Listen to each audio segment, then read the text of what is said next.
இயேசு பிறந்ததுக்கு நமக்குள் இருக்கிற பாவத்தை இருந்து நமக்கு பூரண விடுதலை தர, பாவம் போயிட்டாலே நம்ம நோய், வியாதி, பலவீன, சாபம், தரித்திரம் எல்லாமே போயிடும். பாவம் வருகிற வாசல் எதுவோ அந்த வாசலை திறந்தா தான் நோயும், வியாதியும், பலவீனமும், கட்டும், உபத்திரமும், தரித்திரம் எல்லாம் வருகிறதுக்கு வாசல் பாவம்.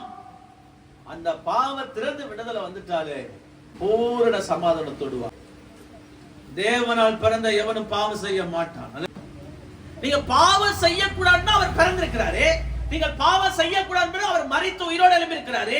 தமது ஒரே பேரான குமாரனை விசுவாசிக்கிற ஒருவனும் கெட்டு போகாமல் நித்திய ஜீவனை அடையும்படி அவர் தந்தனை உலகத்தில் என்ன செஞ்சாரு? அப்ப அவர் தந்தனை அதுக்கு கெட்டு போகாம இருக்க, கெட்டு போறது என்ன? பாவம் செய்யாம இருக்க. அப்ப அவரை தந்தல்லி 2025 ஆண்டு ஆயிடுச்சு.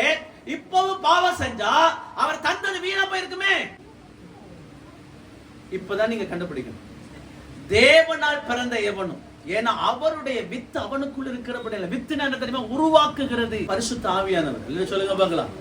அவர் உனக்குள் வந்து விட்டால் நீ உருவாக்கப்படுகிறாய் என்ற அர்த்தம். அப்ப பரிசுத்த ஆவி வந்துட்டா நம்ம என்ன செய்ய மாட்டோம்?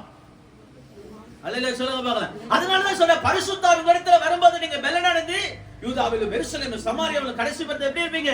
சாட்சிகளா இருப்பீங்க. அப்ப பரிசுத்த ஆவி வந்து நான் பாவம் செய்யறேனே, இப்ப என்ன பண்ணலாம்? தேவனால் பிறந்த எவனும் பாவம் செய்ய, பரிசுத்த ஆவி வந்தா பாவம் செய்ய மாட்டான். அப்படின்னு செய்யறேனே என்ன அர்த்தம்? என்ன? உங்களுக்குள்ள தேவன் மேல் இருக்கிற விசுவாசம் உண்டாயிருந்தால் நீங்கள் பாவம் செய்யாமல் வாழ கர்த்தரால் கூடும்.